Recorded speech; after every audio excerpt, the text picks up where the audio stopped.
ito i-balancing 7 energy na ito na kung saan ito ang Yahweh, kailangan mong pag-aralan ang sistema kung saan ito ang righteousness system na pinapairan outside and inside sa iyo. Okay, magandang gabi. Magandang gabi mga kapatid. Welcome lang lahat sa patuloy na isisagawang pag-aaral at pagbabahagi ng Torah Community. So, ngayon po ay nasa chapter 6 na po tayo ng 1 Corinthians. So, medyo nagkaroon tayo ng delay sa ating oras. So, as 10 na. Pasado. So, sikapin natin na maipaliwanag ng magaan ang ating nakitang mga aral dito sa chapter na ito. Sana ang lahat ay magkaroon ng pag-aanalisa sa mga maibahagi ngayon. So, bago natin simulan, hingan natin ng opening prayer ng ating kasama, Father Kenneth, para sa ating pagsisimula. Bigyan po natin ating mata, tayo po'y manalangin. Amang banal na nasa langit, amang banal na aming kinakinalang enerhiya na nagbubukod sa amin. Ama, ngayong araw na po ito, ngayong gabi ito ay mag-aaral po kami tungkol po sa iyong mga salita na naway po bigyan niyo po kami ng maliwanag na pag-unawa sa iyong bawat gustong mensaheng iparating po sa bawat isa sa amin. At bigyan niyo rin po kami ng malawak din po na pag-unawa sa lahat po ng bagay na aming maririnig o tatalakayin sa ngayong gabing ito. Ang banal, lahat ng ito ay aming dinadalangin at nihiling po sa iyong dakilang banal na pangalan, Bishem Yahushai. Amen. Amen. So, salamat, Brother Kenneth. So, naging topic po natin sa nakaraang Friday ay ang tungkol sa libadura. Tungkol sa mga sinawayin ni Apostol Pablo na pag-uugali na nakita niya o nakita doon sa community na i-report sa kanya sa isang sulat din ng isang mananampalataya roon, ayon din sa ating nabasa sa kanyang salaysay kung saan sinaway niya ang tao na namuhay na makasalanan at minungkahi niya na ang taong ito ay ibigay kay Satanas upang ang kanyang katawan ay mapahamak at ang kanyang espiritu sa pagdating ng Panginoon ay maliligtas. Ating pong naipaliwanag ito ang tungkol dito at sa mga bago makapanood ngayon upang inyo pong maintindihan ang takbo ng ating pagpapaliwanag, inanyayahan po namin kayo na panuorin ang chapter 5 at ito po ay na-i-discuss sa nakalipas na Biyernes. So ngayon, ito ay continuation sa sulat na ito. Muli nating ipapaalala na ang 1 Corinthians o Aklat ng Korinto ay iisang sulat ni Apostol Pablo ito. At ito'y hindi pwedeng unawain mong magkahiwalay dahil ito ay iisang sulat upang ituwid, upang pangaralan, upang itama ang mga maling gawain ng mga mananampalataya sa Korinto at ating inaral ito upang mapagkukunan natin ng mga impormasyon kung paano at ano ang naging kalagayan ng kaunawaan ni Apostol Pablo kung kaya't siya sumulat sa mga ganito. Madalas ang ugali ng mga mambabasa kuha at ibabato doon sa nais niyang iparating na kanyang mensahe sa mga tagapakinig. Pero sa atin po, ating nakita na hindi po sapat na diretso mong gamitin ang mababasa dito sa sinulat ni Apostol Pablo kung ito ay gamitin mo base sa nabasa mo. Kailangan mong baybayin o kailangan nating tingnan gamit ang mga nasulat na ito, hindi sa pamamagitan ng sulat na ito na ito ang ibahagi natin. Given na po ito dahil nakasulat na po ito, Brother Kenneth. Amen. Ang atin po is tingnan kung bakit nasulat niya ito, ano ang estado ng kanyang pag-iisip tungkol sa kanyang mga naisulat, upang atin pong maipaliwanag at mabigyan po natin ng pangunawa ang kanyang mga isinulat. Dahil marami po ang karoon ng debate, nagkaroon ng hindi pagkakaunawaan, parehas po gamit ang kasulatan ni Apostol Pablo sa mga iglesia sa kanyang kapanahunan. Kaya atin pong inanyayahan na ang mga mambabasa dyan, mga debatidor dyan, na gamitin po natin ang pamamaraan na ianalisa kung ano ang katayuan o kaunawaan ni Apostol Pablo sa kanyang sa kanyang pagsulat nito. Hindi po natin pagdebatihan ang nakasulat, kundi sa pamamagitan ng nakasulat na ito, atin pong baybayin, tingnan ang kalagayan o estado ng kanyang pangunawa upang atin pong lubos maunawaan at maging benepisyado po tayo sa kanyang mga sulat at hindi po magkaroon ng pagtatalo. Amen. Okay, so simulan po natin. So, verse 1 hanggang verse 6 sa chapter 6 ng 1 Corinthians. So, sabi niya dito, kung may reklamo ang sinuman sa inyo laban sa kanyang kapatid sa pananampalataya, bakit siya nagsasakdal sa mga hukom na di mananampalataya? Sa halip na ipaubaya sa mga hinirang ng iluhin ang pag-aayos ng usapin nila. Hindi ba ninyo alam na ang hinirang ng iluhim ang hahatol sa sanlibutan? Kung kayo ang hahatol sa sanlibutan, hindi ba ninyo kayang hatulan ang ganyang kaliit na bagay? Hindi ba ninyo alam na hahatulan natin ang mga anghel? Gaano na lang ang mga bagay na may kinalaman sa buhay na ito? Kung may mga usapin kayo, bakit ninyo ito idinudulot sa mga taong hindi kinikilala ang iglesia? Dapat kayong mahiya. Wala bang isa man lang sa inyo na may marunong mag-ayos ng awayan ng magkakapatid? Bakit nagsasakdal kayo sa hukuman? Kapatid laban sa kapatid at sa harap naman ng mga di mananampalataya. So,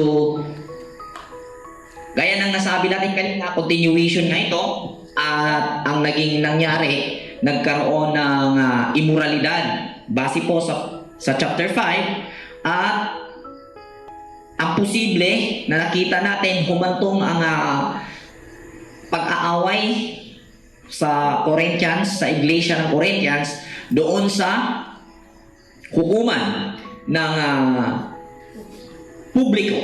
Dahil kung ating titingnan, ang naging estado po ng Corinthians, ayon po sa komentary ng mga scholar, ang Corinthians ay isang siyudad ng Grego o Greece, kung saan talamak po roon ang sekta, talamak po roon ang mga grupo ng mga pananampalataya. Yan po ay hindi mababasa sa Biblia, sa mga verses, ngunit yan po ay mababasa sa komentaryo ng mga scholar kung saan sila ang nag-aral sa kasaysayan sa kapanahonan ito. Ito po ay ating nabasa. At siguro ito ang naging basihan kung kaya may mga ganon silang pagpapaliwanag, komentaryo, dahil nabasa nila ito at yan ang nakita nilang anggulo na naging basihan nila, na nasulat nila yon. So posible na may pag-aaway sa loob ng community, Messianic community sa pangunguna ni Apostol Pablo doon sa Corinto, at hindi kinilala ng mga mananampalataya roon ang mga elders, o mismong mga membro ng elders ang nagtulak sa mga mananampalataya na idulog sa publikong hukuman sa Corinto, kung saan ito'y sinaway ni Apostol Pablo na hindi yun ang dapat nilang gawin. Dahil kung may alam ang pamamaraan na iayos ang nawasak na communication, relation, ang pampublikong hukuman, mas lalong may alam ang mga hazakinim, elders sa community. Yan po ang point nating nakita sa kanyang pagsaway sa mga mananampalataya ron. At yan po ang ating nakita, pero may kapansin-pansin na nabanggit siya dito sa verse 3, kung saan sinabi, Brother Kenneth, hindi ba ninyo alam na hahatulan natin ang mga anghel? So, ngayon ko sabihin na hindi pwedeng babase ka sa kung ano yung nakasulat. Kailangan mong tingnan sa pamamagitan ng kanyang sinulat ang estado ng kanyang pangunawa kung bakit niya sinabi na tayo ang hahatol sa mga anghel. Na kung saan madalas 99% Brother Kenneth, inisip ng karamihan ng mga tao na ahead o may superiority ang anghel kaysa tao. Paanong nangyari na ang salaysay ni Apostol Pablo dito ay hahatulan ng tao? So yan po ang ating tingnan kung ano ang naging estado ng kaisipan ni Apostol Pablo. So ating pong himayin. So next. So ano nga ba ang anghel? Pagka sinabing anghel, madalas na umiiral sa pag-iisip ng mga tao, ito ay may supernatural na kakayahan. Ito ay may physical na Yung may pakpak, yung yung lumilipad at may kapangyarihan na kung gusto niyang magpakita ay makita siya, at kung ayaw naman niya ay hindi naman. Parang gano'n. Kung gusto niya, Brother Kenneth, I want to be invisible, pwede. Kung gusto niya maging visible, pwede. Yun yung perspective at yun yung madalas, yan po yung umiiral na pangunawa pagka pinag-usapan ang anghel. Amen po ba? Amen. Ngayon po, tingnan natin kung ano ang anghel. So, ang anghel o ang mga anghel ay mga espiritu na ipapadala ng Diyos, ng Elohim sa tao upang tutulungan ang mga maliligtas. So, ito'y common na bersikulo na ating mababasa, Brother Kenneth, sa Psalms 91 sa bandang dulo, Brother Kenneth. Sa Psalms 91.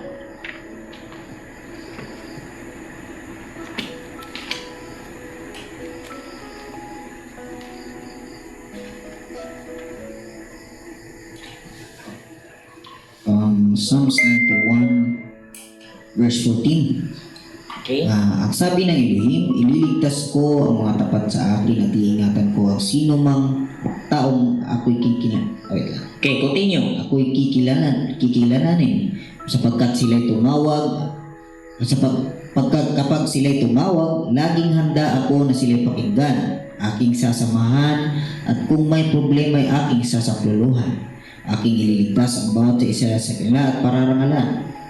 Ito siguro yung Verse 12. 11 or 10. Dito 10. Okay. Di mo aabuting ikay mapapahamak, ni mararanasan kahit anong uring mga paghihirap sa iyong tahanan. Ang kaniyang mga anghel, ikay itatagubili saan mang dako ka mapaparoon. Tiyak kang iingatan. Tiyak kang iingatan. So, ang anghel ay taga pag-ingat sa tao sa ilalim ng mandate ng Creator o ng Elohim. Tama ba? So, ang pinagtataka lang natin, no? Kung tingnan natin dyan, sa mababasa, Brother Kenneth, ang sabi, tagapag-ingat. Ito namang sulat ni Apostol Pablo, ang sabi niya, haatulan ng tao natin. So, tingnan natin. So, sa Biblia, unang babasa, sa Genesis chapter ang tungkol sa anghel, no? Ang anghel na inunawa ito ng mga scholars sa Genesis chapter 3 verse 22 to 24. Una nating mabasa itong inunawang anghel ng mga scholars at ating pong tunghayan. Tingnan po natin kung hindi ba ito contrary doon sa pamahayag ni Apostol Pablo na hukuman o hahatulan ng tao ang anghel. Basahin po natin ang Genesis chapter 3 verse 22 to 24. Genesis chapter 3 verse 22 O 22 to 24. 22 to 24. At sinabi ng Panginoong Elohim, narito't ang tao naging parang isa sa atin na nakikilala na ng mabuti at masama. At baka ngayon iunat ang kanyang kamay at pumitas naman ng bungang punong kahoy ng buhay at kumain at mabuhay magpakailanman. Kaya pinalaya siya ng Panginoon sa halamanan ng Eden upang kanyang bukirin ang mga lupaing pinagkunan sa kanya. 24. Ano pat itinaboy ang lalaki at inilagay inilagay sa silangan ng halamanan ng Eden ang mga kirubin at ang mga ninigas na tabak na umiikot upang ingatan ang daang patungo sa kahoy ng buhay. Okay, so dito na-mention ang salitang kirubim na may dalang nagniningas na tabak. So kung ating titingnan base sa nabasa at hindi natin ipapairal ang malawak na pag-aanalisa tungkol sa pag-iisip ni Apostol Pablo kung kaya't bakit nasabi niya na tayo o ang tao ang hahatol sa anghel, parang dito magkakaroon ng isa sa mga naging basihan ng mga anti-Pablo Barricanet na si Pablo ay nangaral na taliwas sa kasulatan, taliwas sa itinuro ng mga propeta, taliwas sa itinuro ni Moses, dahil malinaw at klarado base sa pagbabasa na ang anghel kung saan kirubim ay nagbabantay upang ang tao ay hindi muling makakaunat sa kanyang kamay upang pumitas ng bunga ng kahoy na nagbibigay buhay. So mahirap i-connect kung saan sa estado ng anghel dito, ayon sa salaysay ni Moses, ang anghel dito ay hindi ilalim sa authority ng tao at malabo na siya ay mailagay sa sitwasyon na siya ay hahatulan ng tao. Brother Kenneth, tama po ba? Amen. So ngayon, isa sa pinaka basihan na si Apostol Pablo ay naakusahan ng mga mananampalataya mula noon sa kanyang kapanahunan, maging sa ating panahon ngayon. Marami ang mga nag-akusa, marami mga samahan na nagturing kay Apostol Pablo na siya ay son of perdition dahil lubos na hindi nila naunawaan ang pamahayag niya. Kaya subukan po namin ngayon sa pamamagitan ng paglalahad na ito na amin pong ipaunawa sa inyo kung paanong nasabi ni Apostol Pablo na ang anghel ay hahatulan ng tao sa pamamagitan ng pagpapaalam sa inyo ng praktikal na pagpapaliwanag kung ano ang anghel. Huwag po ninyong ihalo ang inyong pantasyang pangunawa tungkol sa anghel dahil pag yun ang inyong ipapairal, yun ang ating ipapairal na pangunawa, 100% lalabas na si Apostol Pablo ay son of perdition dahil hindi po magkaroon ng pagtatagpo ang kanyang mga naisulat bilang kanyang pangunawa sa kasulatan. Amen. Hindi magkaroon ng pagtatagpo kung inyo ding i-literal ang isinulat ni Moses tungkol sa anghel dito sa first book of Torah. Okay? Simulan po natin. So, pagka sinabing anghel ng mga nagpapaliwanag, tumutuko yan sa cherubim. Ang cherubim na salita ay hindi po siya singular. Yan po ay plural na mula sa root words na cherub, na ang ibig pong sabihin ay hidden blessing. Sinadya ko pong hindi inilagay dito ang mga referensya na makukuha sa Google upang kayo din ang maghanap nito nang sa gayon magkaroon kayo ng sariling conviction during na kayo mismo ang nag-unat ng inyong mga kamay o nagsaliksik, naghakbang ng inyong mga sarili upang tingnan ito. So ang cherub ay, ang ibig pong sabihin ay hidden blessing. So, pagka sinabing hidden blessing, ang meaning ng cherub na nagbabantay doon sa daanan upang ang tao ay hindi makaunat ng kanyang kamay nung siya ay nagiging guilty pa, nagkaroon ng pagkakasala dahil sinuway niya ang payo o ang bilin sa kanya na huwag kumain sa bunga ng kahoy na nagbibigay pagkaalam sa mabuti at masama. Okay, so next. So, gayon pa man, para hindi malito ang lahat, ang anghel po na inunawa ng mga scholars ay may dalawang uri, na kung saan ito ay cherubim at seraphim. So, sa Isaiah Kapitulo 6, versikulo 1 hanggang 3, basahin po natin. Isaiah chapter 6 verse 1 to 3. Noong taon ang namatay si Haring Uzias, nakita ko si Yahweh na nakaupo sa isang napakataas na trono. Ang laylayan ng kanyang kasuotan ay nakalatag sa buong templo. May mga sirapin sa kanyang alunan, at sa bawat isa may 6 na pakpak, 2 na nakatakip sa mukha, 2 sa mga paa, at 2 sa ginagamit sa paglipad. Sinabi nila sa isa't isa ang ganito: Banal, banal, banal si Yahweh na makapangyarihan sa lahat. Ang buong daigdig ay puspos ng kanyang kalulatian. Amen. So, hindi natin isa-isahin ang malalim na kahulugan, kundi ipinakita lang natin sa pamamagitan ng pagbasa ng verse na ito na mayroong mga seraphim. Tulad ng cherubim, plural din itong seraphim.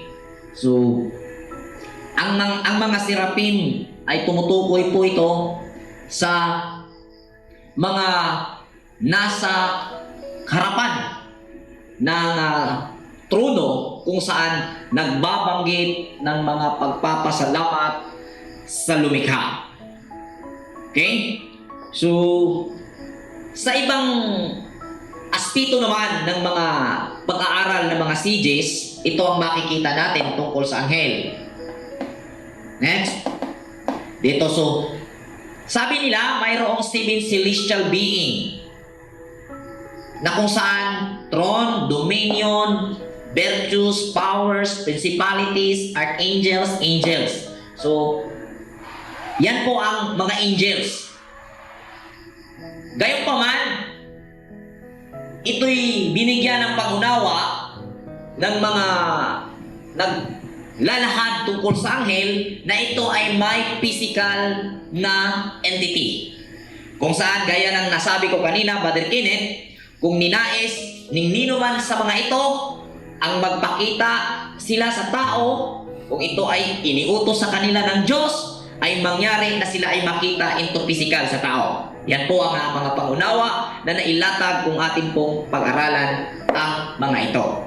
So, yan po ay ating tiningnan base sa ating triangular analysis na ginawa base sa mga nasulat. Ang lahat pong ito kung sa kanilang pagpapaliwanag ay may physical entity na kung nais magpakita ay makita, ang lahat po ng ito ay hindi po nagkaroon ng physical entity na separate sa iyo. Kung magkaroon man ito ng physical entity, ang mga ito, walang iba kundi ikaw yon. Kung mauunawaan mo ang mga ito, magiging ikaw ang kanilang physical entity. Kung mauunawaan mo kung sino at ano ang function nila sa buhay mo, bilang ikaw ay umiiral ngayon sa pribilehiyo ng buhay na kung saan nandito tayo. Amen. Amen po ba? Amen. So hindi po tayo mag-focus sa mga seven celestial being or anghel. Tayo po ay mag-focus ngayon sa cherubim. Kung saan dito kasi unang lumutang ang anghel na kung saan naging misteryo na mayroong mga nagsabi na mahanap mo man ang Eden, hindi ka pa rin makakapasok. Ika nga ba dahil Brother Kenneth, sa daan pa lang tungo sa puno ng kahoy na nagbibigay buhay ay mayroon na doon anghel, kirubim na may hawak na espadang nagliliyab, nagniningas at ito'y nag-ikot-ikot at sigurado na kung lalapit ka dahil nga makapangyarihan ang anghel ay walang pag-alinlangan na ikaw ay mahahabas talaga. Putol ang liig. Mapuputol ka talaga. Kaya po kapatid, himayin po natin kung ano ang kirubim.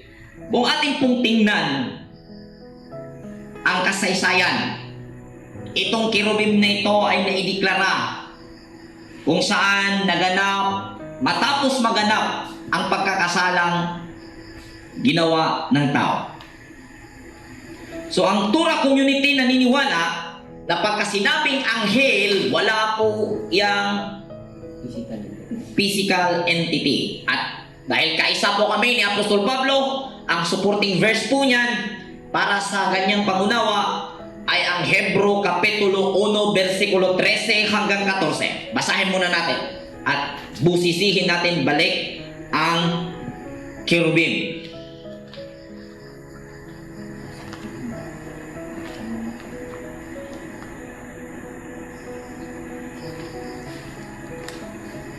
Hebro 1, pwedeng diretso ka na sa 14. Hebreo 1 verse 14. Ano ang mga anghel? Kung ganoon, sila ay mga espiritong naglilingkod sa Elohim at mga isinugo upang tumulong sa mga maliligtas. Okay, malinaw na sinabi ni Apostol Pablo dito sa kanyang sulat na kung saan related po sa anghel na topic, dahil kung simulan mo yan sa verse 1 hanggang dyan sa verse 14 ay nagsulat po siya sa mga Hebrew people kung ano ang anghel at nagbigay siya ng pagpapaliwanag sa papatapos na chapter dito sa verse 14 kung saan klaro na ang anghel ay mga espiritu na ipapadala sa mga ililigtas ng Diyos. Klaro. So, gaya ng sinabi ko kanina, pagka hinanap mo ang physical na entity ng anghel, wala yan. Pero kung mauunawaan mo na siya ay isang espiritu na darating sa iyo at tutulong sa iyo, magiging ikaw ang physical na anghel o magiging ang tao ang magiging kanyang physical na pag-iral kung ito ay mauunawaan ng tao. Okay? Amen. Gaya na lang, bigyan tayo ng example. May isang magaganap na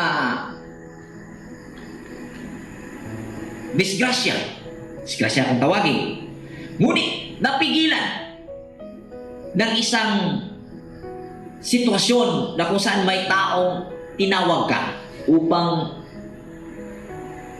mag-usap muna kayo ng saglit at may itinanong siya at ikaw naman ay umaroon. Kung kaya ang posibleng disgrasya na naganap, ang disgrasyang naganap na posibleng nandun ka sana, ay hindi ka napabilang roon dahil yung taong iyon ay nagiging ginamit ng Elohim upang ikaw ay mailayo sa paparating na kapahamakan. Maraming kaparanan, pero isa yan sa kaparanan na usual na nararanasan ng marami. Yan. Yes, isa yan sa mga magpapatunay na hindi ko kailangang patunayan ng anumang referensya. Na kayo mismo na ang may kasinatian, may mga ganyang karanasan mismo sa sarili ninyo. Amen po ba? So, pagka sinabing kirubim, no? Ito ay inilagay ng Elohim sa ilim, sa daanan, para ang tao ay hindi makaunat ng kanyang kamay upang makakataib sa puno o sa bunga ng puno na nagbibigay buhay. Balikan natin ang naging naganap. Ang naganap ay nagkasala sila. Napatunayan ang kanilang pagkakasala. Amin po ba? At kung ating tingnan ang spiritual meaning ng kiro, hidden blessing. So, kung iyong tingnan, nagbabantay, hidden. Parang nagbantay siya, pero blessing siya. Ipano? Kasi kung ating ililiteral, ang ating mauunawaan balikilit pagka Diyos ang pinag-usapan, walang ibang pakay ang Diyos sa tao. Ang tao ay himukin, akayin upang gumawa ng mabuti para ang tao ay mamuhay ng matuwid at makakakain sa bunga ng kahoy na nagbibigay buhay. Amen. Paano nangyari na kung saan dito parang ipinahiwatig sa salaysay ni Moses, kung ating basihan ang litra por litrang nasulat, ay ang Diyos pa mismo ang naglayo sa tao upang maging mabuhay. Nakuha niyo yung point? Amen. Yung logic nun sa sinasabi ko. Lumalabas dito kung tayo'y babase sa litra por litra, kung dependent tayo sa nabasa, ang Diyos mismo ang salbahes. Tanas na naman. Parang magiging Kaalyado mo si kaalyado natin dito si Rudy Racasa. Kung ating titingnan, no? Kasi tingnan mo, masaklap to eh. Nais ng tao na iunat ang kanyang kamay upang siya makapitas sa bunga ng kahoy na nagbibigay buhay. Ngunit malupit ang Diyos. Nagbigay siya ng bantay, naglagay siya ng bantay upang ang tao ay hindi makakakuha nito. Malupit ang Diyos. Amin po ba? mabuti pa si Satanas. Mabuti pa si Satanas, nagsasabi pa ng totoo. Siya pa mismo nagbigay kay Adan at saka ni Is. Siya pa nagbigay. So,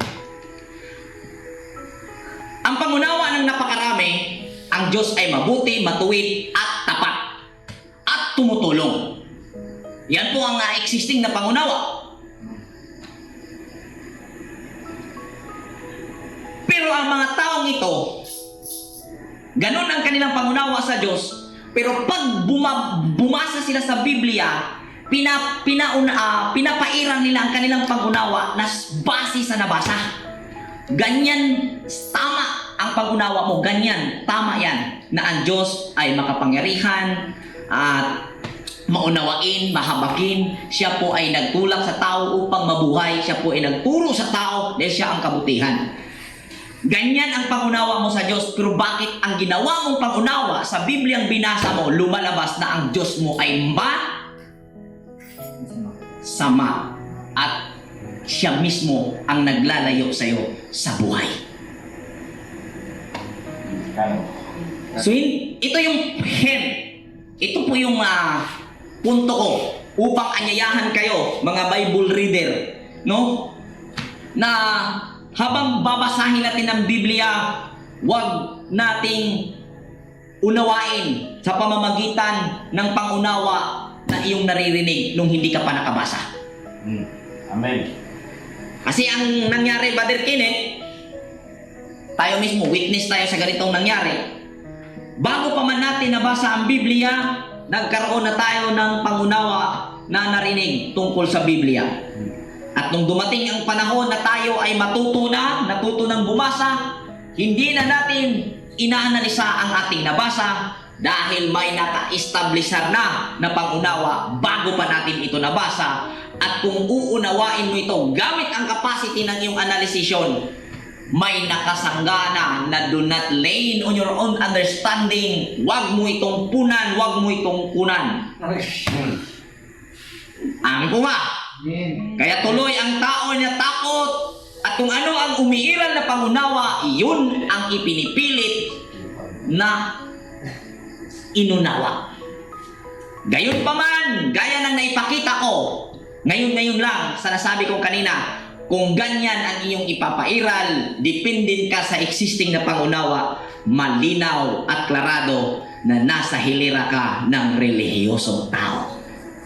Ang Tura community ay hindi relihiyon, ngunit kami ay mga tao na buhay espiritual.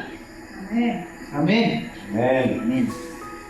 So, ang kirub, anghel, in favor kay Pablo, kami ay kaisa ni Apostol Pablo. Ang hahatol sa mga anghel ay ang tao. Amen. Hahatulan ng tao ang anghel sa anong paraan? Next. Sa anong paraan maging hukom ang tao sa mga anghel?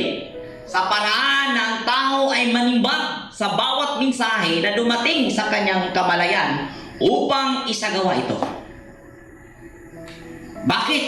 Ano ang nangyari sa tao sa panahong iyon? Nagkaroon ng naganap na pagkakasala at napatunayan na nagkasala nga sila. At inamin ng tao sa pamamagitan ng konsyensya, na amin ng tao ang kanilang pagkakasala sa panahong iyon. At kung dadalhin natin ang kaganapang iyon sa panahon natin ngayon, dahil mga kapatid, ang Tura ay manual ng buhay, kaya hindi po yun tumutukoy sa naganap noon, kundi yun po ay naglalarawan sa paulit-ulit na mangyayari maging sa ngayon. So, ganito po ang ating maibibigay na pangyayari. Ang kaganapang ito ay maihalin tulad natin, Brother Kenneth, sa isang taong umamin ng kanyang pagkakasala at napatunayan ang kanyang pagkakasala at umamin siya. Ngunit, ang pag-amin sa iyong pagkakasala, dahil napatunayan mo at ng mga tao ang pagkakasalang nagawa mo, ay hindi po sapat upang ikaw ay magiging malinis at magiging acceptable muli kung saan ka napapabilang.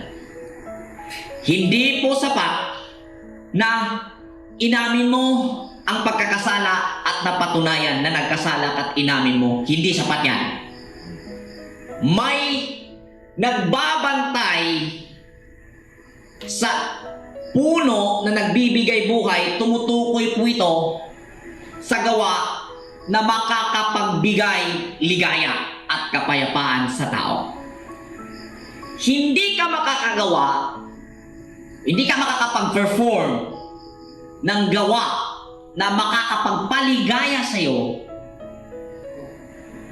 kung hindi ka papasa sa kirub, sa anghel na tagabantay.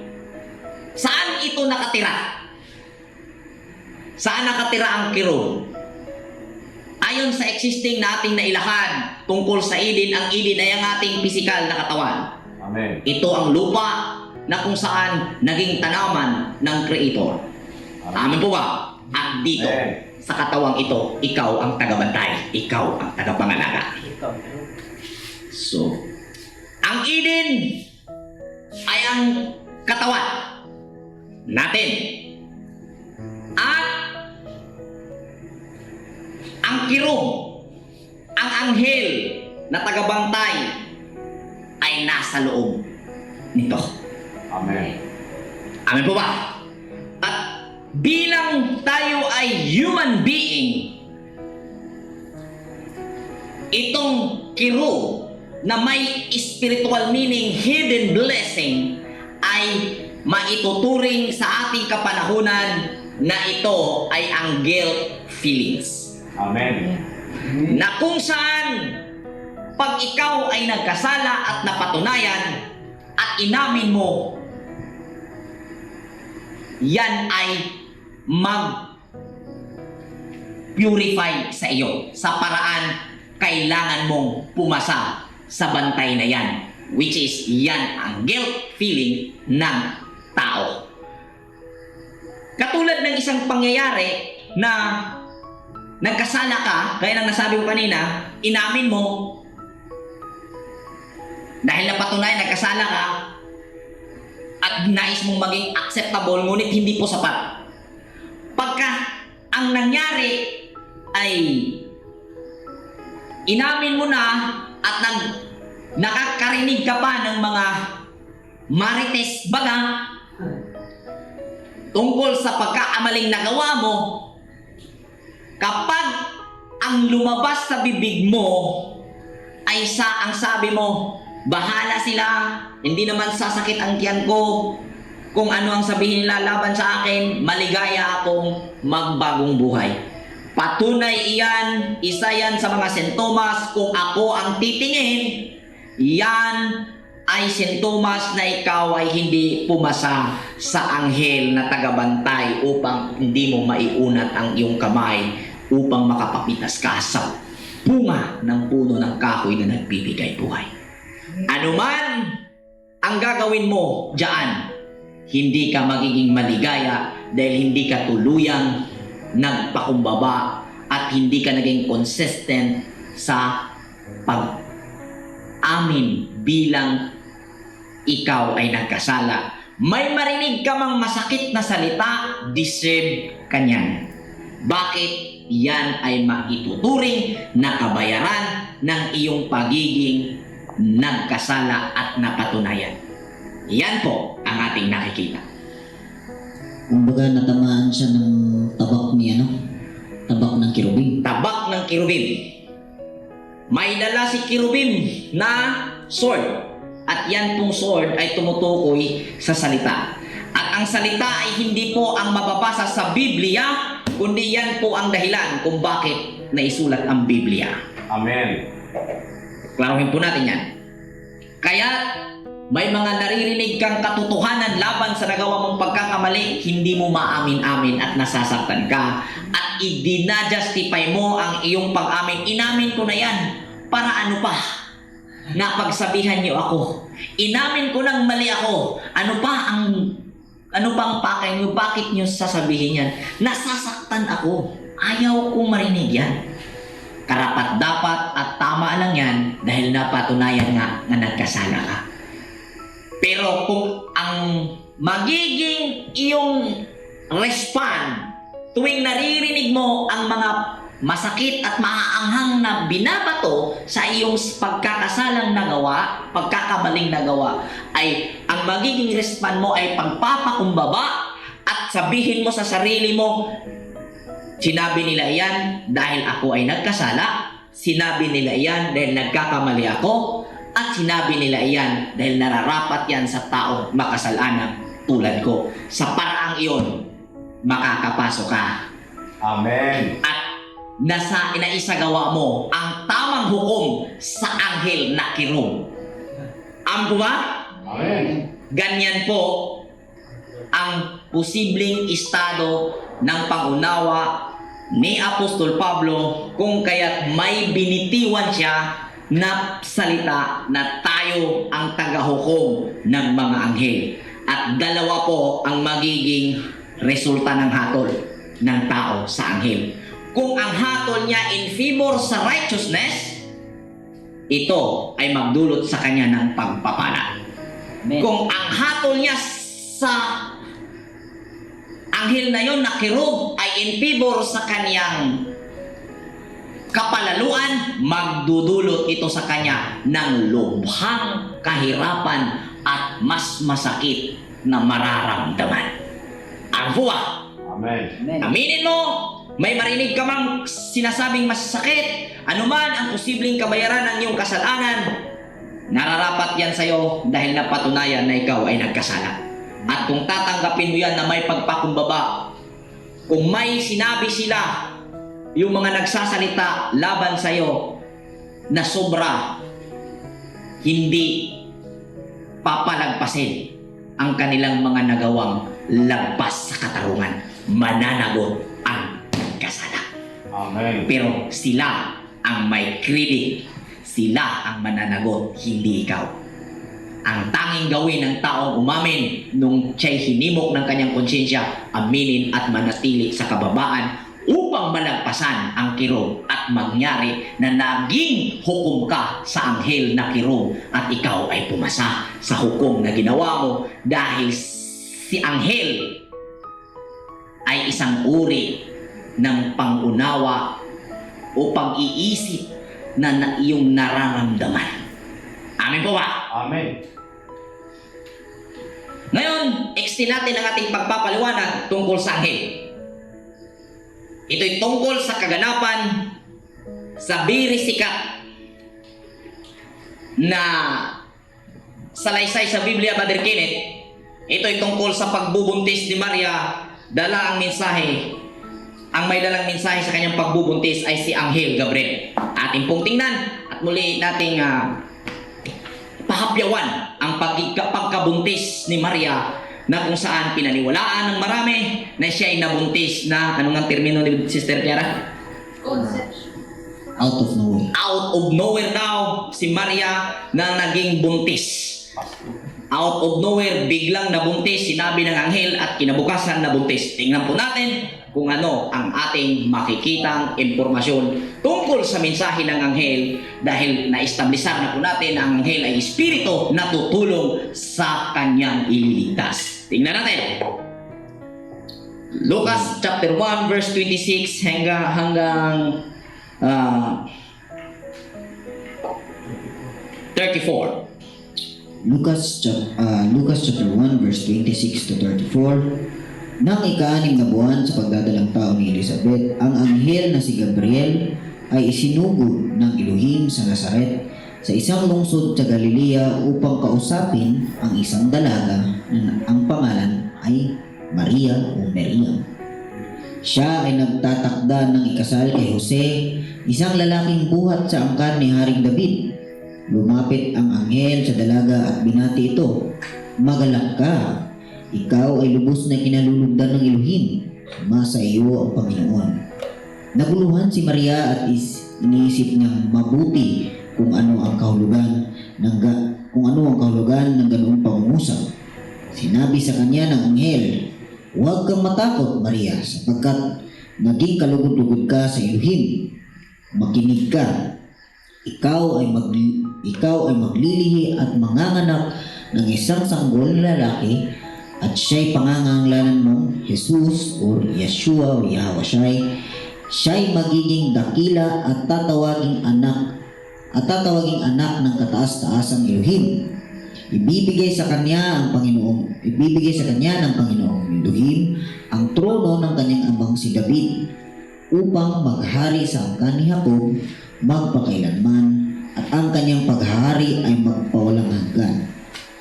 Verse 34, "Paano pong mangyayaring itong ako'y isang birhen?" tanong ni Maria. Okay, so dito na nga mga kapatid, no? Na ang sabi ng nakararami at ang umiiral na pangunawa tungkol sa kasaysayan ng pagdating ni Kristo dito sa lupa sa katauhan ni Jesus, si Maria na kanyang ama, anang ina, ay nabuntis out of nowhere. Tama ba yung termino? Ito sa verse 35, sumagot yung anghel. Sumagot ng anghel, "Sasa iyo ang Espiritu Santo at magpakailalim ka sa kapangyarihan ng kataas-taasang Elohim. Dahil dito'y isisilang mo yung banal at tatawaging anak ng Elohim." Okay. Sa bandang dulo ang sabi ni Maria muna, paano pong mangyayari ito gayong ako'y isang birhen? Tanong ni Maria. Sumagot ang anghel, sa iyo ang Espiritu Santo at pasasailalim ka sa kapangyarihan ng kataas-taasang Diyos. Gayunpaman, kagaya ng sinabi ko kanina, ang mga nag-establish ng pangunawa na si Maria ay nabuntis, ano ngayon? Out of nowhere? Out of nowhere, Out of nowhere, bigla lang nabuntis. lalang ng Espiritu Santo. Lalang ng banal na espiritu. Hindi po ako kontra sa lalang sa banal na espiritu. Tama po 'yon, kailangan po nating unawain. Pero yung out of nowhere na kung saan yun po yung nagiging resulta sa pangunawa tuwing nabasa ito ng mga tao na nabuntis nga si Maria na hindi nga naisipin nga ni Jose, yun ang malaking problema na walang katuturan at walang pag-aanalisa tungkol sa paksa na binasa. Amen. Kung ating tingnan mga kapatid, anghel ang dumating. Ayon kay Apostol Pablo, ang anghel ay espiritu. At ayon sa ating naipaunawa kanina lang, ito'y darating sa iyo sa pamamagitan at mararamdaman mo ito sa pamamagitan ng katawang ito. Amen po ba? Amen. Amen. So nakausap ito ni Maria, ang anghel na ito ay wala pong physical entity. Ito ay pangyayari na naganap sa kanyang isipan. Through senses, through diwa. Okay? So nung sinabi na ikaw, sa iyo ang Espiritu Santo, ito po ay ang guide ng karunungan. Patnubay. Pag sinabing Espiritu Santo, ito ay tumutukoy sa patnubay kung ano ang gawin mo. Amen po ba? Hindi po tumutukoy na pag sinabing Espiritu Santo, may mangyari lang bigla sa iyo at nabuntis si Maria.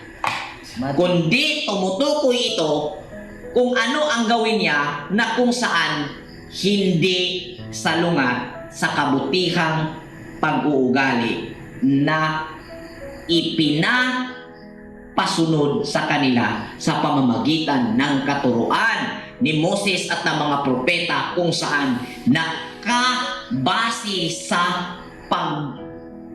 pag-uugali ng mga ninunong sina Abraham, Isaac at Jacob. Amen. Yun po mga kapatid. Ibig sabihin, ang out of nowhere na pagbubuntis ni Maria ay hindi po makatotohanan. Amen. Kundi ang pagbuntis ni Maria bilang pinatnubayan ng banal na espiritu ay naganap po ito kung saan nangyari na mayroong physical na pagtatalik bago nabuntis si Maria. May pagtatalik si Jose at si Maria. Amen. Amen po ba? Daming ko kontra niya. Daming kukontra po niyan. Maraming kukontra po niyan. Alam ko. Maraming kukontra.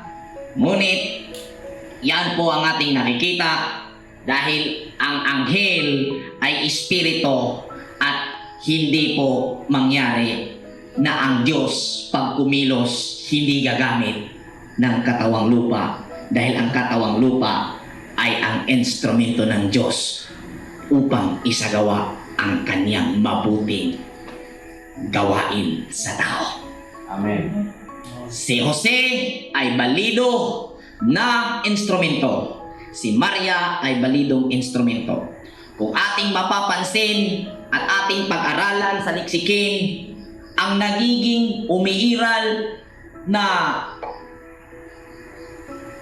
batas ng relihiyon sa panahon ni Maria ayon sa mga scholars, hindi kinikilala ng relihiyon, Pariseo o Judaismo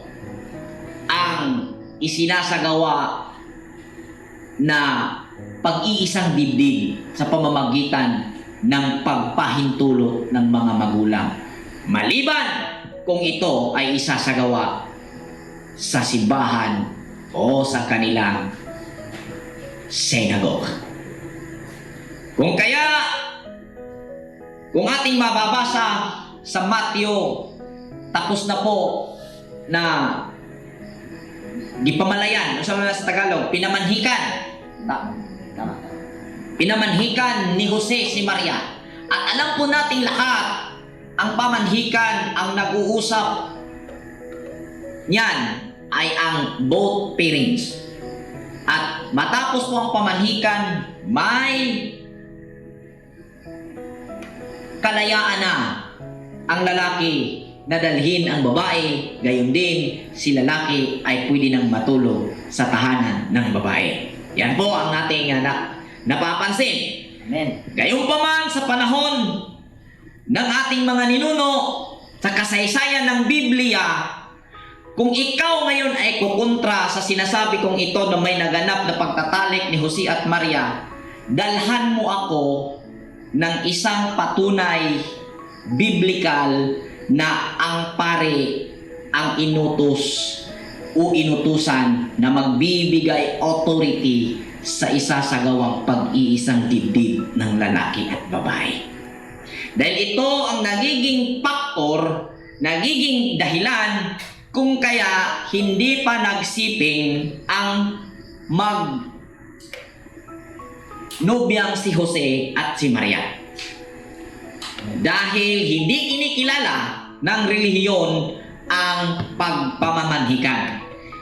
Kikilalaning banal ang inyong pag-aasawa kung kayo ay kasal sa simbahan. Which is gayon din ang umiiral sa ating panahon ngayon. Parang maliit sa paningin ng nakararami kung ang inyong pagsasama ay hindi na isasagawan ng seremonya sa simbahan. Amen.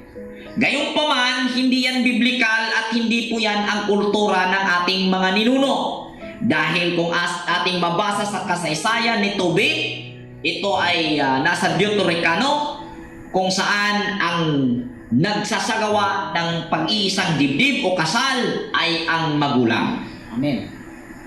Kaya kung ating tingnan in summary, ang buhay ni Jose at Maria ay legal na kasal sa katarungan sa pag-uugali ng mga Israelita na kung saan base sa kasaysayan ni Tobit at ang kasaysayan na kung saan hindi na ibigay sa mga pare, pastor o ninuman ang pagsasagawa ng pag-iisang dibdib ng nagmamahalang mga nilalang. So hindi bunga si Jesus Christ o yung si Yeshua ng fornication. Hindi.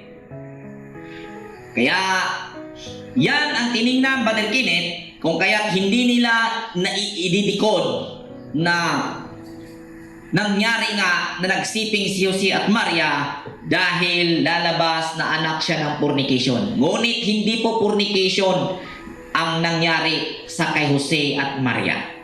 Dahil kung ating titingnan ang Mateo, ang sabi, huwag kang matakot, Jose.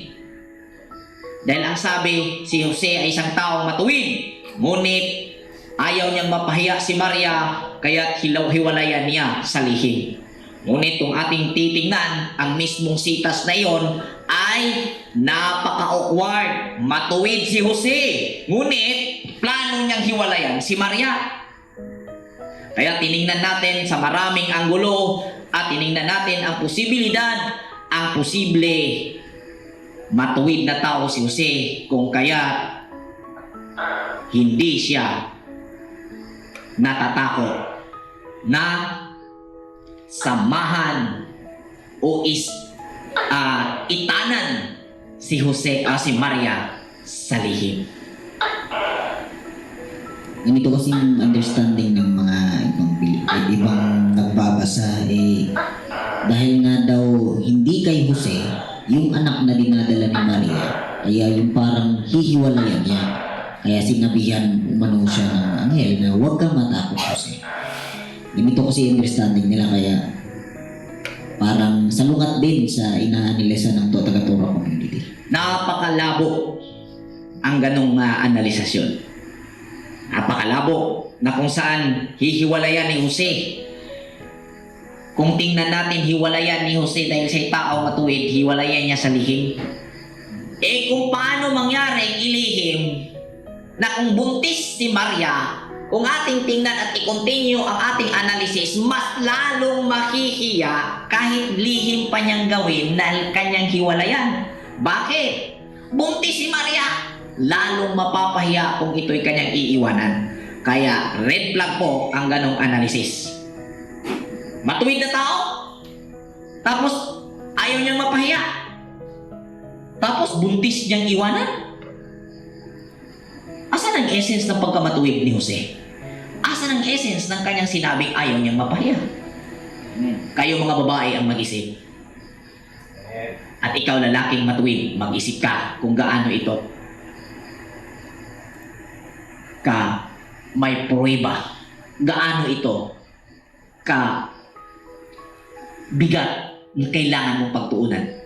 At dito mo makikita na kung saan si Maria ang naghukom sa anghel na dumarating sa kanya, which is yung pong anghel ng archangel na si Gabriel. Ang lakas ng Elohim, ang lakas ng pagkamatuwid, kung saan yun ay nasasakay Maria at nagdesisyon siya na isagawa sa pamamagitan ng pag-unawa na ang kanilang pagmamahalan hindi man gagawin ang seremonyas na isasagawa ng mga Paraseo, hindi na ito makasalanan o hindi na gawaing pagkakasala. Dahil kung ating titingnan, hindi ibig sabihin na hindi nakapagpigil si Maria. Nais niyang magpa-sitting kay Jose, kundi sa parang ito naganap na si Yeshua o Jesus ay isisilang sa pamamagitan ng banal na espiritu dahil naisagawa nila ang pagkatalik hindi sa bendisyon o pahintulot ng relihiyon, kundi isinagawa nila ang kanilang pagsisiping sa pamamagitan ng naisagawang pahintulot ng kanilang mga magulang sa pamamanhikan, na kung saan ito ay base sa kultura at sa ugaling pagkamatuwid na yun sana ang dapat sundin at ang ibibigyang mas igalang. Gayon pa man ang nangyari sa ating panahon, mas iginalang at mas inirespeto ang kasal sa simbahan kaysa pahintulot ng mga magulang na kung saan naganap sa pamamanhikan o pamalay. Amen ba? Amen. So, ang Torah community, huwag niyo pong mamasamayin, hindi po kami kontra na kayo ay magpapakasal sa simbahan o sa legal na pagpapakasal. Ang point po namin, huwag nating bigyang mababang halaga ang ibinigay na pahintulot ng magulang dahil marahil po marami ang ating naobserbahan na pag hindi kasal sa simbahan ay maliit po ang turing sa pagsasama na nangyayari. Amen po ba? Amen. Gusto po namin kalampagin ang inyong mga pandinig at ang inyong mga dibdib. Kung kayo man ay nasa sitwasyon na hindi nagkaroon ng bendisyon sa simbahan o sa inyong relihiyon, huwag po ninyong maliitin ang inyong pagsasama kung kayo ay nagkaroon ng proper na pamamanhikan dahil yan po ay ang orihinal na pag-uugali na dapat nating papahalagahan. Amen po ba? Amen. At sa ganung paraan, atin pong naipakita kung ano ang anghel, kung paano po natin nauunawaan at natingnan ang estado ng pag-iisip ni Apostol Pablo na tayo nga ay hukom ng mga anghel dahil ang anghel ay ang mga ideas na nararamdaman nagsisimula sa pandama. Ang ideas na nagsisimula sa pandama kung saan magiging lead sa atin para tayo ay makakagawa ng ikabubuti at ikagiginhawa at ikaliligaya ng buhay natin. Amen po ba? Amen. So malinaw sa atin ng anghel. Kung kayo po ay gusto nyong mapanood ng buo ang ating pagpapaliwanag tungkol sa pagkasilang ni Kristo Jesus, yan po ay available sa ating YouTube channel, Torah Community. Kaso nga lang parang Bisaya yon. May Bisaya version po tayo niyan. Mapapanood po niyan, hanapin nyo lang ang Torah Community. I-search nyo lang sa YouTube ang Torah Community at tap nyo po yung aming logo at punta kayo sa playlist at hanapin nyo yung pagkasilang ni Jesus o pagkasilang ni Hawashai. Yan po mga kapatid. So next. So, ang pagkakaroon ninyo ng usapin laban sa isa't isa ng kabiguan sa inyo ay bakit hindi na lang ninyo hayaang gawan kayo ng masama? Bakit hindi na lamang ninyo hayaang madaya kayo? Subalit kayo mismo ang gumagawa ng masama at ng daraya kahit na sa mga sarili ninyong mga kapatid sa pananampalataya. Hindi ba ninyo alam ng mga makasalanan ay walang bahagi sa kaharian ng Elohim? Huwag ninyong dayain ang inyong sarili. Ang mga nakikiapid, sumasamba sa Diyos-Diyusan, nangangalunya, nakikipagtalik sa kapwa lalaki o kapwa babae, nagnanakaw, sakim, naglalasing, nananalait ng kapwa o ng daraya ay walang bahagi sa kaharian ng Elohim. Ganyan ang ilan sa inyo noon, subalit nilinis na kayo ng inyong mga kasalanan at ginawa na kayong mga banal ng Elohim.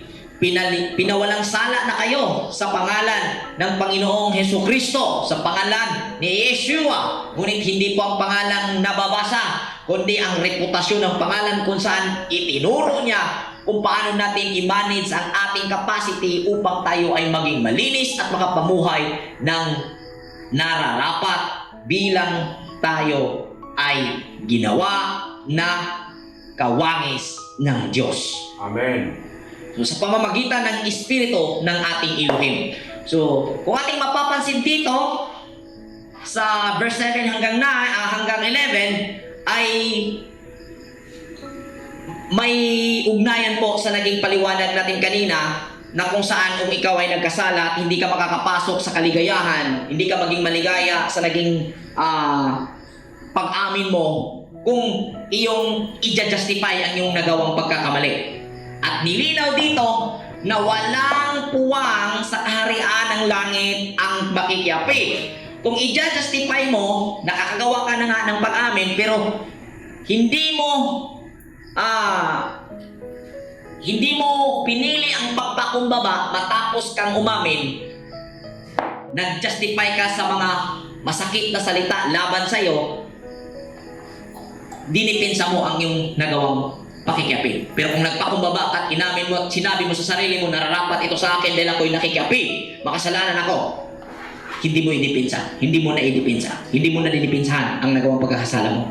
Dahil lubos na inamin mo ang pagpakumbaba at napatunayan mo mismo na nagkasala ka at may pag-amin kang isa sa gawa. At kung may masakit mang masasabi, nararapat yan sa'yo. At ang bunga ni Apostol Pablo, ang sabi niya, bakit hindi na lamang ninyo hayaang madaya kayo? So, kung sa'yo magsulti mo nga sakit, batok sa imong nabuhat, nga paminaw ni mo, rag sobra na kayo ba? Nga murag, gibinuangan ra ka. Pasagdiin na lang, ingon sa Apostol Pablo. Alang-alang sa iyong ikaliligaya. Ngunit baliktad ang nangyari. Pagka nakarinig ka ng masakit at manghang ng mga salita laban sa nagawa mong pagkakasala, sabihin mo, mga taong ito, hindi matuwid. Umamin ang tao sa pagkakasala, bakit ganito pa ang kanilang naging asal?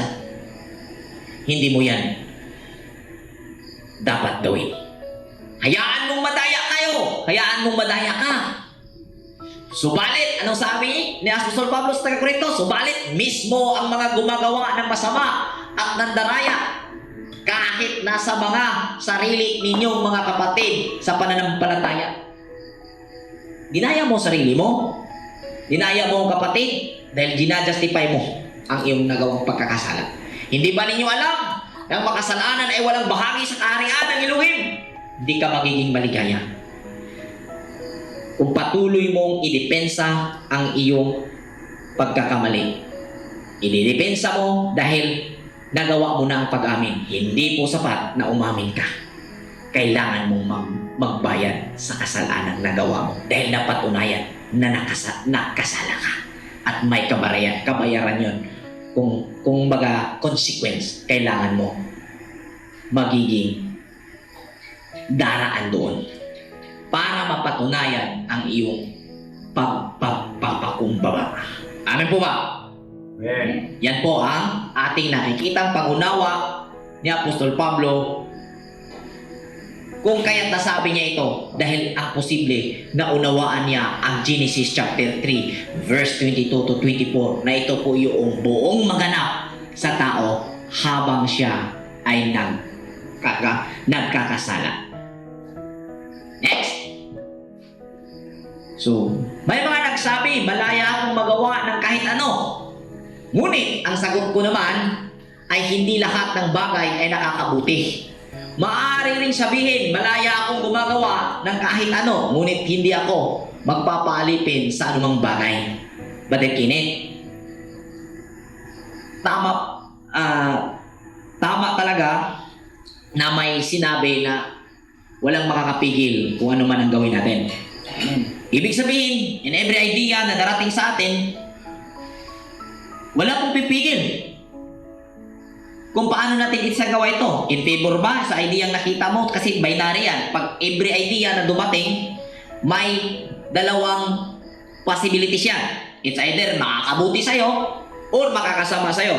Depende kung paano ka mag-respond sa ideyang iyon. Amin po ba? Pero wala pong pipigil sa'yo kung alin ang pipiliin mo, saan ka pibor. Pibor ka ba sa ikabubuti sa'yo, ikasasama sa'yo. Kaso nga lang, hindi nalalaman ng marami, Brother Kenneth, ang ganitong estado. Dahil hindi alam nila na ang ideyang dumarating ay may dalawang impact sa buhay natin.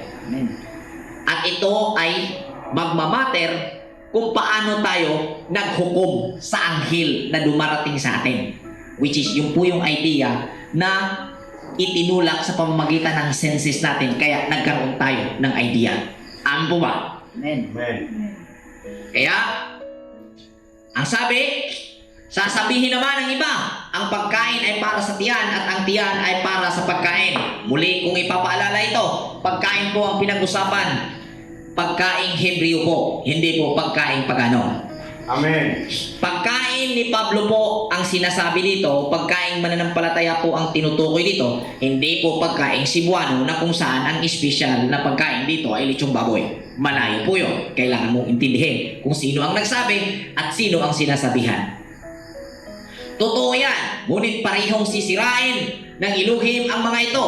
Ang katawan ay hindi para sa imoralidad sapagkat ito ay para sa paglilingkod sa Panginoon at ang Panginoon naman ang nag-aalaga sa katawan.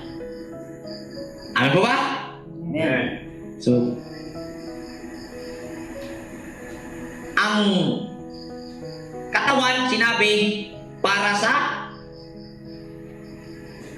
hindi para sa imoralidad, para sa paglilingkod ng Panginoon. Ang katawan. At ang Panginoon naman ang nag-aalaga sa katawan. So, sino ang katawan? Ano ang katawan? Hindi yan ang tao. Yan ang inaalagaan, binabantayan ng tao. So, muling binuhay ng Elohim si Kristo at tayo man ay muling bubuhayin sa pamamagitan ng kanyang kapangyarihan. So, ang sinabi ditong binuhay, tumutukoy po ito sa pagkamatay. Ngunit ang pagkamatay na sinasabi kung saan bubuhayin ka, gusto kong linawin ito, Brother Kenneth. Muling binuhay ng Elohim si Yahweh o si Kristo at tayo man ay muling bubuhayin sa pamamagitan ng kanyang kapangyarihan. Saan ka bubuhayin? Sa pagkamatay? Sa katawang lupa na ito? O sa paghihirap na dinanas mo dahil nakagawa ka ng pagkakasala, dahil hindi ka nagkaroon ng pagkaalam sa ano ang dapat mong gawin upang ikaw ay maging maligaya. Amen. Ayon sa Genesis, pumasok ang kamatayan sa pamamagitan ng pagkakasala. At ang pagkamatay na pumasok doon sa Genesis ay pinaniwalaan ng napakaraming tao na mambabasa ng Biblia ay ang pagkamatay sa laman. Ngunit mahirap yan kung ating ipapairal, dahil lumalabas, Brother Kenneth, na kung ang katawan na kamatayan sa katawan ang tinutukoy roon, lumalabas na sinungaling ang Diyos at ang nagsasabi ng totoo ay ang Satanas. Eh bakit nga ba? Ang sabi, pag kayo'y kumain, sa araw ng kumain kayo, mamamatay kayo. Ang Diyos po may sabi nun. Ngunit, nangyari ang sitwasyon na nagkita ang tao at ang ahas, si Satanas. Ang sabi niya, hindi yan totoo. Sa oras na kakain kayo, maging marunong kayo tulad ng Diyos. Gayunpaman, naganap na kinain nga ng tao. Una nang si Eva, binigay niya kay Adam. At napapansin po natin na nagpapatuloy ang kwento ng tao. At umabot ng 930 years old si Adam. Gayunpaman, mga kapatid, napatunayan kung ipapairal natin na ang pagkamatay na yon ay base tumutukoy sa pagkamatay sa pisikal na katawan, ay lumalabas na ang Diyos ay sinungaling at ang si Satanas ang nagsasabi ng totoo. May mga palusot na isinagawa ang ilan. Ang sabi nila, ang isang araw daw ng Diyos ay 1,000 taon ng tao.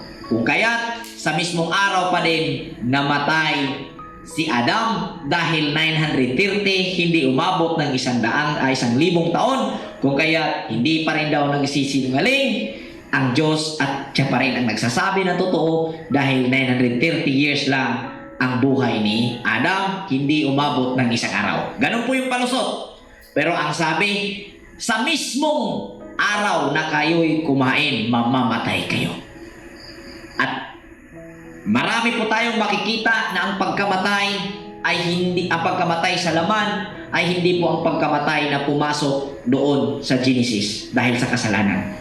Kundi ang pagkamatay na nakapasok roon dahil sa kasalanan ay ang paghihirap na daranasin ng tao. Ang pagkamatay sa laman ay natural process po yan sa atin. Amen. Amen po ba? At ang termino po niyan sa Biblia, ayon sa kasaysayan ni David, si David ay natulog kasama ng kanyang mga ninuno. At ayon ni Propeta Elias, nung siya'y dinala at may babaeng may anak na namatay, ang sabi ni Elias na may tamang pangunawa kung ano ang tao at Diyos, ang sabi niya, siya ay natulog. Gayon din si Jesucristo. Gayon din si Hawashai, si Yeshua, sa panahon niya. Ang sabi niya, yung babaeng namatay yung bata, ang sabi siya ay natulog. Gayon din kay Lazaro, ang sabi niya siya ay natulog. Gayon din si Pablo, nung nahulog si Eutychus, ang sabi ni Pablo, siya ay natulog. Kung kaya't ang pagkamatay na sinabi ni Pablo dito, na kung saan bumuhayin tayo, ay hindi po ang kamatayan sa laman, kundi ang paghihirap na dinanas natin dahil hindi po natin natutunan kung paano natin i-manage ang ating capacity. Amen po ba? Amen. Kaya yan po ang essence ng kanyang pagtuturo, at yan po ang sinabi ko na kailangan nating tingnan ang estado ng kanyang pag-unawa kung bakit niya isinulat ang mga ito. Hindi ba ninyo alam na ang inyong mga katawan ay ang bahagi ng katawan ni Kristo? Kukunin ko ba ang bahagi ng katawan ni Kristo upang gawing bahagi ng katawan ng isang babaeng nagbibinta ng aliw? Hindi. Hindi ba ninyo alam na nagiging isang katawan at bayarang babae at nagkipagtalik sa kanya? sapagkat sinasabi sa kasulatan ang dalawa ay magiging isa. Ang nakikipag-isa sa Panginoon ay nakikipag-isa sa Kanya sa Espiritu. Amen. Ngayon, next. So, pag sinabing Yud-Hi-Waw-He or Yahawa or Yahweh, yan po ay ang energy. Kung saan mababasa natin na may puwersa na sa Genesis chapter 1 verse 1 to 2. Basahin natin. Genesis chapter 1 verse 1 to 2. Nang pasimula ay nilikha ng Elohim ang langit at ang lupa. At ang lupa ay walang anyo at walang laman, at ang kadiliman ay sumasa ibabaw ng kalaliman, at ang espiritu ng Elohim ay sumasa ibabaw ng tubig. Yun, espiritu ang ginamit, ngunit sa ibang mga termino, ito ay puwersa. So, ang sabi, ang yuta walay purma, og hawang, og ngit-ngit ang purma, ibabaw sa lalong nga katubigan, ug ang aktibong puwersa sa Diyos, naglihok ibabaw sa katubigan. So, yan po ang time and energy. Yan ang Yud-Hi-Waw-He. So, pag sinabing Elohim, Diyos, yan po ang pagkamatuwid o sistema na umiiral dito sa creation. Yan po ay mababasa sa Genesis chapter 1 verse 27. Huwag na siguro natin basahin. Kung saan yan po ang pinagulmahan ng tao. Kung saan may papaliwanag po natin mamaya. Next. Pag sinabing anak ng Diyos, tumutukoy po yan kay Kristo o sa Hebrew termino, Mashiach. At ating pong nauunawaan sa ating pag-aaral, ang Mashiach ay ang diwa ng kabutihan o awareness of righteousness. Amen. Okay? So, next. So, pag sinabing anak ng tao, yun ay ang Panginoon. Tama po ba? Pag sinabing anak ng tao, yan ay ang Panginoon. Yan po ay maraming verses na mababasa. Kung saan, yan ay nasa Mateo, Mateo 9:1 hanggang sa 7. Yan po ay sa Marcos 2:27 hanggang 28. Yan po ay nagpumbok ng anak ng tao ang Panginoon. At ang anak ng tao ay, ang Panginoon ay ang anak ng tao. Ito ay ang estado ng kamalayan na napapatnubayan ng diwa ng kabutihan. Amen. Amen. Pag sinabing anak ng tao, yun ang Panginoon, yan na po yung estado ng kamalayan kung saan napapatnubayan ng diwa ng kabutihan. Nagkaroon ka ng patnubay, ng awareness kung saan sinabi ni Kristo sa kanyang mga alagad, pag alis ko, magpapadala ang Ama ng Espiritu na papatnubay sa inyo. At nangyari na naging napatnubayan ang mga apostoles at sila ay nakakagawa ng dapat nilang gawin upang ipagpatuloy ang ministry ng Misaya o ng ni Jesus bilang naging katawang tao ng Kristo. Amen po ba? Next. Yan. Next. Okay. So pag sinabing energy, yan po ay matatagpuan natin sa loob ng ating katawan. Amen. Kasi sinabing energy. Pagka sinabing Elohim, yan po yung sistema na pinapairal ng energy sa katawan natin. Kailangan po nating maintindihan ito upang mauunawaan natin ang mga isinulat ni Apostol Pablo. So pag sinabing Yahawa, yan po yung seven energy. Yan po ay nasa bawat tao. Amen. Pero hindi po lahat ng tao ay natutunan itong magiging magamit na epektibo. Amen. Pagka ang mga enerhiyang ito ay hindi balanse, hindi rin balanse o hindi mabuti ang magiging estado ng tao. Amen. At kung paano ito i-balanse, paano ito i-balancing seven energy na ito na kung saan ito ang Yahawa, kailangan mong pag-aralan ang sistema kung saan ito ang righteousness system na pinapairan outside and inside sa iyo. I mean, sa loob mo at sa nakikita mo. Amen po ba? Amen. So, pag sinabing katawang lupa, yan po ang termino ni Moises sa kanyang kapanahunan habang isinulat niya ang Genesis ayon sa aking pagkakaunawa na kung saan marami tayong nakitang basihan. Kung ating pong i-analisa, yan pong Eden ay ang banal na tanaman ng Diyos. So pag hinanap mo ang Eden na isang lugar, hindi mo yan masusumpungan. Basan ka. Tigbasan ka sa kirubin, nakakatang. So yan po mga kapatid, no? Pagka sinabing Eden, yan po ang katawan natin. Pagka sinabing Yahweh, yan po yung energy na nasa loob ng katawan natin. Na kung saan sa termino ng mga yugis, ito ay ano to? Ground. Ito ay ang chakral. Ito ay ang solar plexus. Ito ay ang heart chakra. Ito ang true chakra. Ito ay ang third eye chakra. At ito ang crown chakra. Lahat ng tao ay mayroong ganito.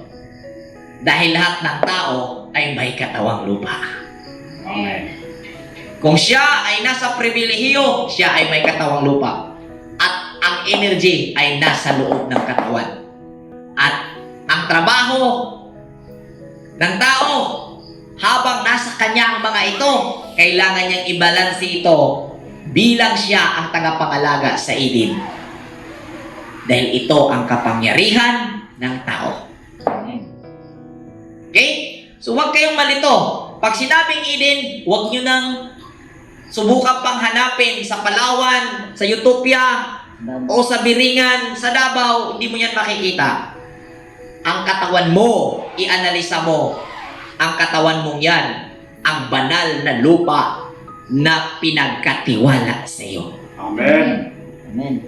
At muli kong ulitin, paano i-balance ang energy na ito? Kailangan mong pag-aralan ang sistema, which is yan po ang righteousness system na pinapairal dito. Kaya kailangan mo maintindihan kung ano ang seven celestial being. Yan po ang mag-guide sa atin upang makapamuhay tayo ayon po sa pinapairal na sistema, which is Elohim righteousness po yan. Dahil bawat area ay may sistema at pag nasalungat po natin, wala pong patawad, may consequence. Amen. Next. So, yan. So, hindi ito ang tao. Ha? Hindi ito ang tao. Ito ang Eden. Kung saan ito ang binabantayan ng tao. Ito ang pinangalagaan ng tao. Kung ano ang quality ng iyong pagbabantay at pangangalaga dito, yan ang magiging kalagayan mo. At yan ang magiging ikaw. At yan ang magiging templo ng Diyos. Amen. Ang templo ng Diyos ay ang tao. At ang quality kung paano ka pinangalagaan mo ito, paano mo pinangalagaan ang energy, paano mo pinapairal ang sistema sa pamamagitan, paano mo ginamit ang energy sa pamamagitan ng sistemang nakakabit dito, yan ang magiging ikaw. At yan ang spiritual temple, spiritual tabernacles. Kung kaya't may tabernakulong selebrasyon bawat taon upang maaalala ng mga Israelita ang kanilang mga ninuno na nagsasagawa sa tabernakulo. Hindi ang physical na tabernakulo ang tinutukoy, kundi ang spiritual. Ang every respond, ang every na-accumulate na respond mo ay ang magiging ikaw. Kaya't ang tao ay hindi ang katawan, hindi ang pag-iisip, hindi ang emosyon, kundi ay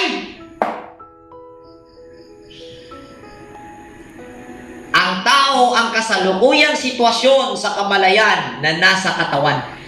Amen. Kung paano ka nag-respond, yan ang magiging identity. Yan ang magiging ikaw. Amen po ba? Amen. Kanang imong lawas, dili na ikaw. Amen. Kung dili, kining lawas, diri nimo makuha ang tanan nimong panginahanglan aron himuon nimo ang imong kaugalingon nga magmalipayon. Amen. Ngunit, madalas ang tao, ang paniniwala at ang pangunawa sa pamamagitan ng katawan na ito, kukunin niya ang lahat niyang pangangailangan. Mali ka, kapatid. Habang narito ka sa katawang ito, given na ang lahat ng pangangailangan mo. Kailangan mo lang dalhin into reality.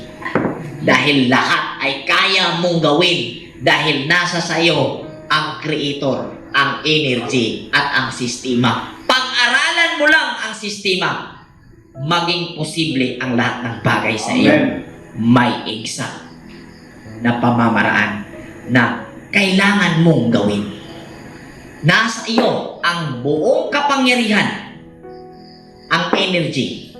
Nasa iyo ang magandang lupa, banal na lupa na tanaman ng Diyos. Sa gitna ng lupa ay may tanaman, yan po ay ang ating senses. So, paunti-unti ko itong ipapasok sa ating mga pag-aaral upang lubos mong mauunawaan ang iyong nativity. Amen. Upang hindi ka magiging ignorante. Ang sabi nga, pinaniniwala ang marami na ang mortal na kaaway ng tao ay ang Satanas. Amin po ba? Totoo po yan kung atin pong unawain ang Biblia base sa literal na nabasa. Ngunit mga kapatid, ang tunay na kalaban ay ang ating ignorance. Amen. Kung hindi mo alam kung paano gamitin ang iyong capacity, magiging bitag yan sa iyo. Amen. Alam po ba? Amen. Kung hindi mo nalalaman, hindi mo inaalam ang ano ang nasa sa iyo, kung ano ka, kung sino at ano ka, ano ang duty mo, mahirap maging maligaya. Pero pag inaral mo ito, nalalaman mo kung ano at sino ka, malalaman mo ikaw ang kaligayahan. Hindi mo kailangang magpakahirap para maging maligaya. Ikaw ang kaligayahan. Amen. Kung malalaman at maiintindihan mo kung sino ka. Amen po ba? Amen. Next! So, iwasan ninyo ang immoralidad. Ang ibang kasalanang nagagawa ng tao ay hindi nakakasira sa katawan. Ngunit, ang gumagawa ng immoralidad ay nagkakasala laban sa sarili niyang katawan. Hindi ba ninyo alam na ang inyong katawan ay templo ng Espiritu? Gaya ng sinabi ko kanina, lahat ng pangangailangan natin mula sa Diyos na hiningin natin, hindi natin makukuha labas sa iyo. Lahat ng ibibigay ng Diyos, lahat ng ibibigay ng may likha, ay dito natin makukuha. Amen. Amen po ba? Amen. Dito natin makukuha dahil ito ang tanaman ng Diyos. At naglagay siya ng binhi dito at ikaw ngayon ang tagapangalaga. Amen. Amen. Kung mapapabunga mo ito, mapapangalagaan mo ito, magkaroon ka ng benepisyo sa lupang ito. Amen. Amen. Pero ang ginawa ng tao, inilustay ang pribilehiyong ito. Ginamit ang katawan, ang energy para abutin, kunin ang lahat ng gusto niya. Na kung saan pinaniniwalaan niya na yung gusto niya ang kanyang pangangailangan. Amen. Ngunit ang pangangailangan, hindi mo matatagpuan labas sa iyo. Matatagpuan mo sa loob mo. At pag natatagpuan mo sa loob mo ang pangangailangan mo at nauunawaan mo, ang nasa labas ay kusang darating sa iyo. Amen. Amen. Amen. Amen po ba? So sapagkat binili na kayo ng isang halaga, kaya't gamitin ninyo ang inyong katawan upang maparangalan ang kabutihan. Amen. Magiging gamitin natin ang katawan natin upang gumawa ng mabuti. Alamin natin kung ano ang ating capacity sa pamamagitan ng katawan na ito. Amen. Dito natin kakatagpuin ang banal na espiritu na patnubay sa atin na ipapadala ng Diyos sa atin. Magandang gabi sa lahat at dito po nagtatapos ang 1 Corinthians chapter 6. Maraming salamat. Shalom Aleichem.